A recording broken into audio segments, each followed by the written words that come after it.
भागने का जो पाप कर रहे हैं उसके लिए भारत की जनता उनको कभी माफ नहीं करेगी। पीयूष गोयल को आपने सुना और ऑपरेशन सिंदूर पर अभी तक चर्चा की शुरुआत तक नहीं हो पाई है। आनंद लगातार हमारे साथ बने हुए। आनंद, किरेन रिजिजू की ओर से क्या ये कहा गया कि रात 10 बजे तक चर्चा थी, 12 बजे से शुरू होनी थी, 10 घंटे का समय था आज के लिए, आज दिन भर चर्चा होनी थी, लेकिन 2 घंटे तो सिर्फ हंगामे में ही बीत गए, अभी तक चर्चा शुरू भी नहीं हो पाई है। जी बिल्कुल, जब से मानसून सत्र शुरू है आप देख रहे हैं कि ऐसी हंगामा हो रहा है। पिछला हफ्ता जहाँ पूरा वो वॉश आउट हो गया था, हंगामे के चलते कोई कामकाज नहीं हो पाया था।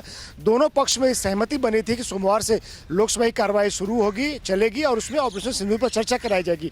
और लगातार विपक्ष इस बात की मांग कर रहा था कि सदन तभी चलेगा जब ऑपरेशन सिंदूर पर चर्चा होगी, प्रधानमंत्री सदन में मौजूद रहेंगे और उसमें पार्टिसिपेट करेंगे। सरकार इसके लिए तैयार भी हो गई, समय तय हो गया, घंटे तय हो गए, लेकिन चर्चा शुरू होने के ऐन पहले 10 मिनट पहले विपक्ष ने एक नई मांग रख दी कि आप पहले भरोसा दीजिए कि एसआईआर पर भी आप चर्चा कराएंगे, तब हम इस चर्चा को चलने देंगे। तो जाहिर तौर पे जो सहमति बनी थी उस सहमति का ये उल्लंघन है और पक्ष विपक्ष की सहमति से ही सदन की कार्रवाई चलती है। इसके लिए बाकायदा अलग अलग प्लेटफॉर्म बनाए गए, बीएससी की बैठक होती है जिसमें समय भी तय होता है, एजेंडा भी तय होता है कि आप किन मुद्दे पर चर्चा चाहते हैं और कितना समय चाहिए। तो जाहिर तौर पे बिल्कुल, और अभी हम देख पा रहे हैं कि एसआईआर का मुद्दा एक बार फिर से उछाला जा रहा है और इसको लेकर हंगामा। और इसके बाद हमने देखा कि कैसे पहले लोकसभा अध्यक्ष ओम बिरला की तरफ से कड़ा रुख दिखाया गया और उसके बाद अभी हम बयान दिखा रहे थे पीयूष गोयल का, और उनकी तरफ से कहा गया कि अब विपक्ष इस चर्चा से भागने की कोशिश कर रहा है। यानी कि अगर यह विपक्ष का रुख रहा तो एक बड़ा मौका सरकार को,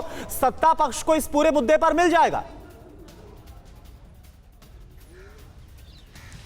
जी बिल्कुल, जाहिर तौर पे सरकार को तो मिलेगा ही मौका अपनी बात रखने के लिए, लेकिन सबसे बढ़िया मंच तो लोकसभा और राज्यसभा का है अपनी बात रखने के लिए। वो पक्ष हो या विपक्ष हो, जहां सरकार ऑपरेशन सिंदूर और सेना के शौर्य की पराक्रम करेगी, मोदी सरकार का जो डिसिसिव लीडरशिप है, फैसले लेने की जो ताकत है, उसकी बात करेगी, तो विपक्ष के पास भी एक मौका रहेगा सरकार को घेरने का।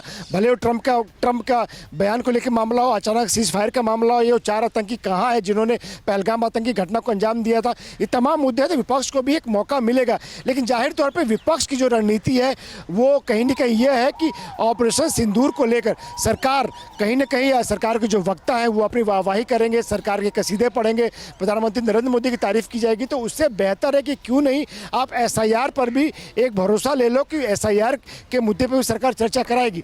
लेकिन सरकार का यह कहना है कि एसआईआर जो है वो एक एक्सरसाइज है, एक प्रक्रिया है जो कि चुनाव आयोग कर रहा है चुनाव के पहले बिहार में, यानी कि वोटर्स जो है उनका वेरिफिकेशन कर रहा है, ये चुनाव आयोग कर रहा है। तो इसमें अगर चर्चा की जाती है तो इसका जवाब बिल्कुल। और ये आनंद हम देख पा रहे हैं जो बयान अब निकल कर आ रहे हैं और जिस तरह से विपक्ष का हंगामा है कि सरकार के पास भी, और जो भी हमने पीयूष गोयल का बयान देखा है किस तरह से विपक्ष भागने की कोशिश कर रहा है इस पूरी चर्चा से, ये एक मौका सरकार के पास से मिलता हुआ नजर आ रहा है। अभी के लिए आपका बहुत बहुत शुक्रिया